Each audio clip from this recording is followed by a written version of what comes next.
नमस्कार, बहुत स्वागत है आप सभी का। मैं हूं सुशांत सिन्हा। संसद का मॉनसून सत्र हंगामेदार रहेगा ये तो सबको पता था, लेकिन पहले ही दिन इतना बड़ा धमाका हो जाएगा ये किसी ने नहीं सोचा था। और उपराष्ट्रपति जगदीप धनखड़ का रात 9:30 बजे के आसपास जब इस्तीफा आया, उसकी खबर ने सबको हिला कर रख दिया। क्योंकि ये वो जगदीप धनखड़ हैं जिनके पीछे पूरा विपक्ष पड़ा हुआ था कि इनको हटाओ हटाओ, इनके खिलाफ मोशन तक लेकर आया। लेकिन जगदीप धनखड़ को इस सरकार ने बैक किया। अचानक ऐसा क्या हुआ कि जगदीप धनखड़ का इस्तीफा हो गया? हालांकि स्वास्थ्य कारण वजह बताया जा रहा है, लेकिन क्या स्वास्थ्य कारण से ही उन्होंने इस्तीफा दिया है? पर्दे के पीछे क्या कुछ और कहानी है? अब नंबर गेम क्या कहता है? क्या बीजेपी जो है वो अपना उपराष्ट्रपति बना पाएगी, नहीं बना पाएगी? किसको उपराष्ट्रपति बनाएगी? आज आपको इस वीडियो में ये भी बताऊंगा, आखिर तक वीडियो जरूर देखिएगा। साथ ही आपको ये भी, इस सवाल का भी जवाब दूंगा। कुछ लोग कह रहे हैं कि अब ये नए सत्यपाल मलिक बनेंगे क्या? उस पर भी बात करूंगा। लेकिन सबसे पहले आपसे प्रश्न है कि आपके हिसाब से जगदीप धनखड़ ने इस्तीफा क्यों दिया? आपको क्या लगता है? स्वास्थ्य कारण, कुछ और वजह? क्या वजह आपको लगती है और उनकी जगह किसको उपराष्ट्रपति बनाना चाहिए? ये वीडियो में कमेंट जरूर कीजिएगा। बाकी मैं आपको अपनी जानकारी जो अभी तक सूत्रों के हवाले से वो बताता हूं। क्योंकि कल जो है वो उनका इस्तीफा जब आया तो सबसे ज्यादा चर्चा हो रही थी कि भाई वो तो 2027 में रिटायर होने वाले थे। और इसलिए उनके इस इस्तीफे को देखकर सारे लोग चौंक गए, जिसमें उन्होंने सरकार की बहुत तारीफ की। उन्होंने कहा सरकार गजब काम कर रही है, गजब विकास हो रहा है और मैं स्वास्थ्य कारणों से जो है वो अब अपनी जिम्मेदारी नहीं निभा पाऊंगा। और उन्होंने नरेंद्र मोदी की भी बहुत तारीफ की। लेकिन उसी समय लोगों ने याद दिलाया कि भाई अभी कुछ दिन पहले तो जगदीप धनखड़ कह रहे थे कि मैं जो है अभी रिटायर होने वाला नहीं हूं, 2027 तक मेरा कार्यकाल है। सुनिए उनका कौन सा वीडियो वायरल हो रहा है, फिर आगे की बात बताता हूं। I will retire at the right time. August 2027. Subject to divine intervention. यानी जगदीप धनखड़ ने अभी कुछ दिन पहले कहा था कि मैं अगस्त 2027 में रिटायर होऊंगा। ऊपर वाले की अगर कोई इच्छा बदली नहीं तो मैं ऐसे ही रिटायर होऊंगा। तो अचानक वो क्यों रिटायर हो गए?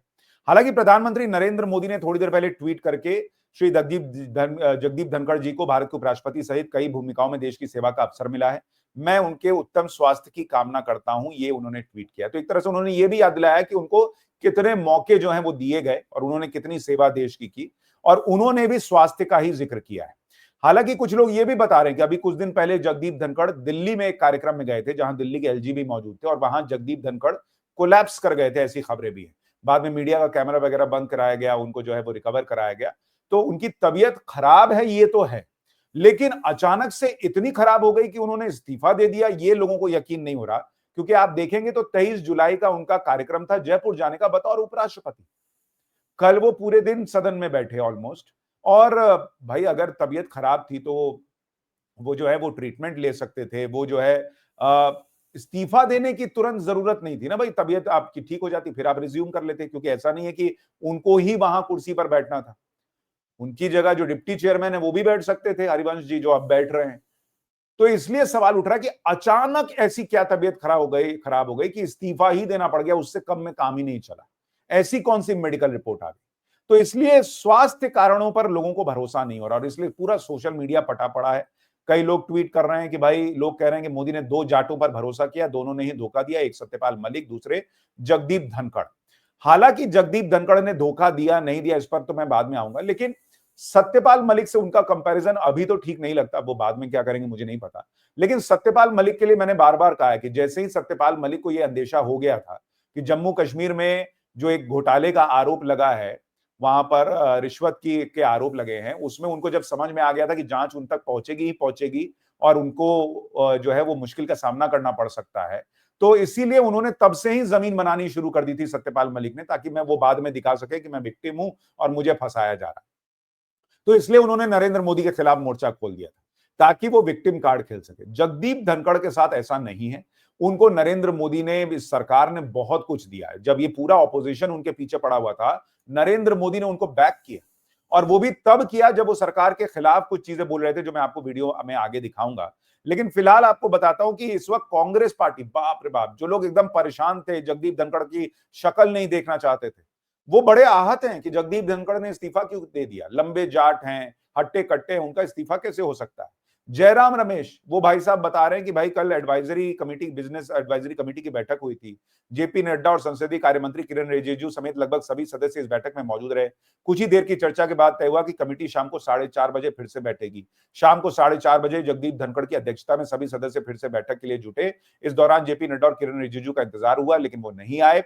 उन्होंने उपराष्ट्रपति को बैठक में नहीं आने की जानकारी भी नहीं दी, ये जयराम रमेश क्लेम कर रहे हैं। उपराष्ट्रपति ने उनकी अनुपस्थिति पर नाराजगी जताई और बीएसी की मीटिंग 22 जुलाई को 1 बजे के लिए रीशेड्यूल कर दी।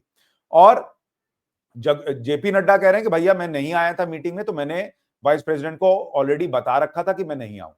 लेकिन सवाल यह है कि भाई कांग्रेस पार्टी इतनी आहत कैसे हो गई? ये लोग तो हटाना चाहते थे। ये लोग तो वो हैं कि पूरा ऑपोजिशन बैठ के जगदीप धनखड़ का मजाक बनाता था, वीडियो बनता था। कल्याण बनर्जी का वो वीडियो आपको दिखाता हूं, ये लोग जगदीप धनखड़ का कैसे मजाक उड़ाते। ये वीडियो देखिए, जगदीप धनखड़ का ये लोग मजाक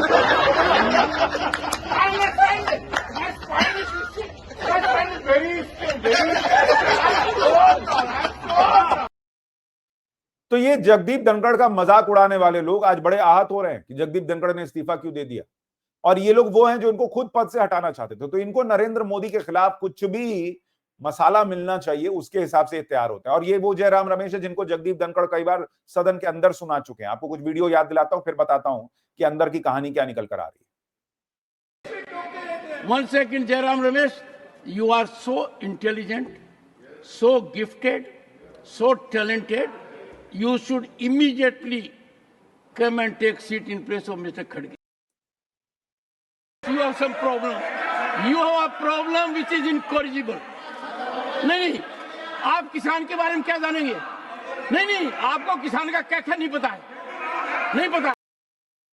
तो जगदीप धनखड़ के लिए जो लोग चिंतित हैं, उनको जगदीप धनखड़ जो है वो बहुत कायदे से सुना चुके हैं कि आपको किसान का क तक नहीं पता।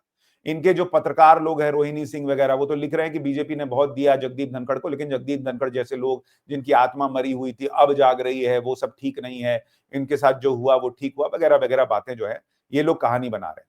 अब मैं आपको बताता हूं कि इसकी सच्चाई क्या है। देखिए, बहुत सारी चर्चाएं चल रही हैं और अलग अलग बातें कही जा रही हैं। कहा जा रहा है कि जगदीप धनखड़ जो है उनको किसी का फोन आया था। ऐसे मीडिया आर्टिकल्स छप रहे हैं कि भाई उनको किसी का फोन आया था और जमकर बहस हुई और उसके बाद इस्तीफा जो है वो उनका आ गया। कुछ खबरें ऐसी भी चल रही हैं कि भाई राजनाथ सिंह, जेपी नड्डा, अमित शाह, इन लोगों की मीटिंग हुई थी शाम में और उसमें जो है एक जगह न्यूज आर्टिकल छपा है कि सूत्रों के हवाले से खबर है कि बीजेपी जो है उसने अपने राज्यसभा सांसदों के खाली कागज पर दस्तखत ले लिया। अब ये सूत्रों के हवाले से खबर है, लेकिन इसमें प्रश्न ये है कि क्या इसका मतलब क्या कहा यह जा रहा है कि बीजेपी जगदीप धनखड़ को हटाना चाह रही थी और उसके लिए अपने सांसदों के सिग्नेचर ले रही थी। और बीजेपी ऐसा करेगी तो कितना बड़ा एम्बैरेसमेंट होगा, ये लोग ये नहीं सोच रहे हैं कि बीजेपी उस उपराष्ट्रपति को हटाएगी जिसको वो खुद लेकर आई है। बीजेपी इतना बड़ा ब्लंडर कर सकती है क्या? तो ये खाली कागज पर जो है वो दस्तखत लिए जा रहे थे जगदीप धनखड़ को हटाने के लिए, इस पर यकीन करना बहुत मुश्किल है। दूसरी बात, भाई नरेंद्र मोदी तो वो व्यक्ति हैं जिन्होंने सत्यपाल मलिक, जिन्होंने नरेंद्र मोदी के खिलाफ मोर्चा खोला हुआ था, उनको तब भी राज्यपाल की कुर्सी से नहीं हटाया था। जब उनका कार्यकाल पूरा हुआ सत्यपाल मलिक का, तब जाके सत्यपाल मलिक जो है वो हटे और उसके बाद से उनको जो है वो कोई जिम्मेदारी नहीं दी गई। लेकिन नरेंद्र मोदी को वो कोसते रहे, उनके खिलाफ एजेंडा चलाते रहे, लेकिन नरेंद्र मोदी वो व्यक्ति हैं जिन्होंने सत्यपाल मलिक तक को नहीं हटाया कुर्सी से, तो वो जगदीप धनखड़ को क्यों हटा देंगे? और इसलिए सूत्रों के हवाले से जो मेरे पास जानकारी आ रही है वो ये कि जगदीप धनखड़ को नरेंद्र मोदी ने इस्तीफा देने के लिए नहीं कहा है। जो ये माहौल बनाया जा रहा है कि भाई नरेंद्र मोदी ने या मोदी सरकार ने इस्तीफा ले लिया, कई लोगों का यह कहना है कि ऐसा कुछ भी नहीं हुआ। हां, कुछ हुआ जिसको लेकर जगदीप धनखड़ को यह जरूर याद दिलाया गया कि आप बार बार वो कर रहे हैं जो सरकार के साथ आप जिस तरह से चलना चाहिए उस तरह से नहीं चल रहे हैं और ये उचित नहीं है। ये जगदीप धनखड़ को याद दिलाया गया और शायद कहा जा रहा है कि जगदीप धनखड़ थे जिन्होंने ये कहा कि फिर तो मैं इस्तीफा ही दे देता हूं। तो उनको कहा गया कि ठीक है, जैसा आपको उचित लगे, और उन्होंने जाकर इस्तीफा दे दिया। यानी जगदीप धनखड़ को इस सरकार से कहा गया हो कि आप इस्तीफा दीजिए, ऐसी जानकारी फिलहाल तो निकल कर नहीं आ रही, क्योंकि नरेंद्र मोदी का ये स्टाइल नहीं है कि वो किसी को कुर्सी पर बैठाए और इस्तीफा ले ले, 2 मिनट में छोड़ देने और साथ ले लेने वाले व्यक्ति नहीं है नरेंद्र मोदी। हाँ, ये जरूर है कि जगदीप धनखड़ को यह याद दिलाया गया कि भाई आप बार बार ऐसा कर रहे हैं जिससे आप लगता है कि आप अलग ट्रैक पर हैं। और ये उचित नहीं है, क्योंकि अगर आप देखेंगे कि जगदीप धनखड़ को इस सरकार में, आप देखिए कि 2003 में वो कांग्रेस छोड़कर बीजेपी में शामिल हुए थे और उनको 28वां राज्यपाल जो है वो 2019 में बंगाल का राज्यपाल उनको बनाया गया। वहां पे उनकी ममता बनर्जी की बहुत सियासी लड़ाई चली, लेकिन बीजेपी बैक करती रही जगदीप धनखड़ को। उसके बाद उपराष्ट्रपति की जिम्मेदारी उन्हें अगस्त 2022 में दी गई और मतलब ऑपोजिशन एकदम हाथ धो के पड़ा रहा जगदीप धनखड़ के पीछे, लेकिन नरेंद्र मोदी सरकार ने बैक किया उनको। फिर हुआ क्या, उसमें अभी जो कहानी चल रही है मैं आपको बताता हूं। कल दरअसल लोकसभा में ये सरकार जो है वो कहा जा रहा है कि वो जो जस्टिस वर्मा थे उनके खिलाफ प्रस्ताव लेकर आई थी और उसको सबमिट किया गया था। और ये इस सरकार का स्टैंड है कि भाई वो जुडिशरी में जो करप्शन है उसके खिलाफ एक लड़ाई लड़ना चाहती है। और इसी के लिए आपको याद होगा नरेंद्र मोदी एनजेएसी बिल भी लेके आए थे, जिसको बाद में सुप्रीम कोर्ट की वजह से रोक दिया गया।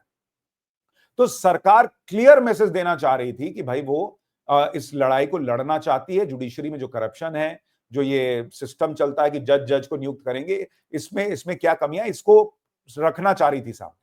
तो लोकसभा में उधर प्रस्ताव आया और कहा जा रहा कि इधर जगदीप धनखड़ ने विपक्ष का जो प्रस्ताव है वो राज्यसभा में एक्सेप्ट कर लिया। वो वीडियो बड़ा वायरल हो रहा है, आपको सुनवाता हूं, फिर आगे की बात बताता हूं। एक सेकंड, अभी आपको वो बयान सुनवाता हूं, ये सुनिए। I need to inform you that I have received notice of motion under Article 217, 1B, read with Article 218 and Article 124, Sub-Article 4 of the Constitution of India, along with Section 31B of the Judges Enquiry Act 1968, to constitute a statutory committee for removal of Justice Yashwant Verma, Judge of the High Court of Judicature at Rajasthan, at Allahabad. This has been received by me today. तो कहा जा रहा है कि ये एक point है जो ट्रिगर कर गया और जो ऑपोजिशन है उसको ये मौका मिला कि वो ये साबित करे कि वो इस लड़ाई को लड़ना चाहता है। और जगदीप धनखड़ के लिए कहा जा रहा है कि भाई उन्होंने क्यों उसी वक्त एक्सेप्ट कर लिया, कोई चर्चा नहीं हुई, कुछ नहीं हुई, वगैरह वगैरह बातें अपनी चल रही हैं।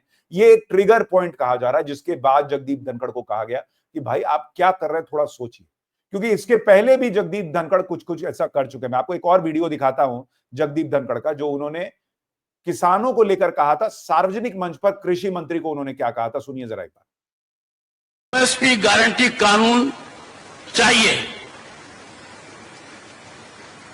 खुले मन से देखो, खुले मन से सोचो, आकलन करो, देने के क्या फायदे, नहीं देने का क्या नुकसान है। आप तुरंत पाओगे इसमें नुकसान ही नुकसान है। दूसरा, एग्रीकल्चर मिनिस्टर ने लिखित में जो वादा किया उसका क्या हुआ। 2018 की बात कर रहा हूं मैं, और गत वर्ष से वार्ता चली तब भी मैंने मेरी चिंता व्यक्त की थी। अंतरकाल में क्या हुआ,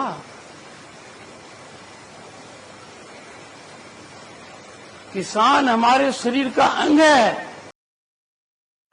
अब इस तरह के बयान जगदीप धनखड़ सार्वजनिक मंच से दे रहे थे। आप सरकार के हिस्सा हैं, आप जो है वो जाकर आराम से कृषि मंत्री से मिल सकते हैं, प्रधानमंत्री से मिल सकते हैं, अपनी बात रख सकते हैं।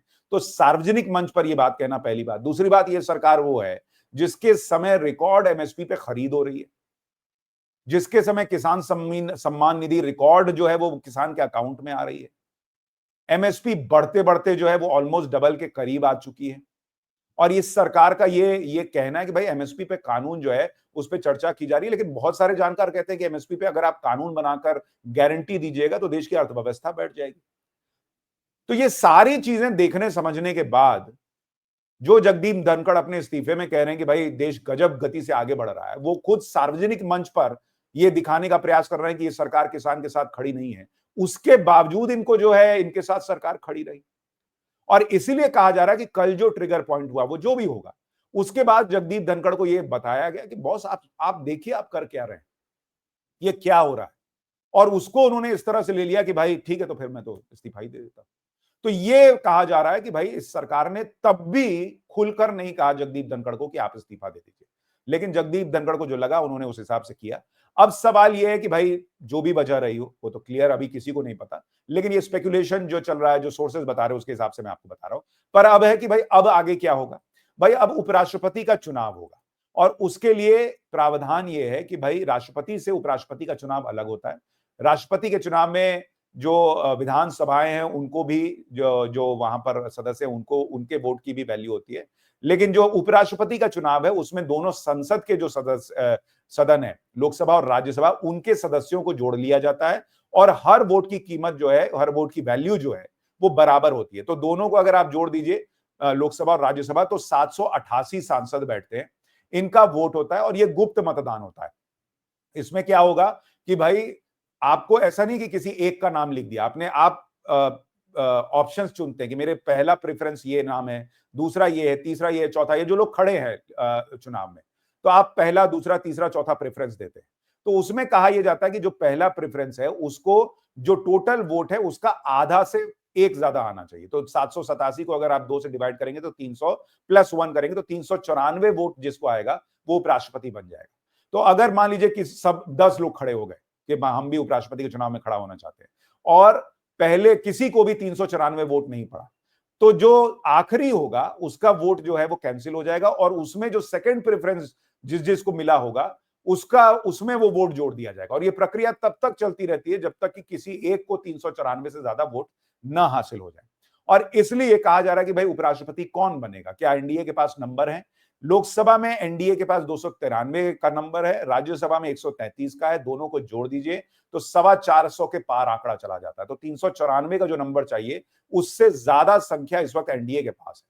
तो अपना उपराष्ट्रपति बनाने में कोई दिक्कत बीजेपी को, नरेंद्र मोदी सरकार को नहीं आने जा रही। अब सवाल है कि उपराष्ट्रपति बनेगा कौन।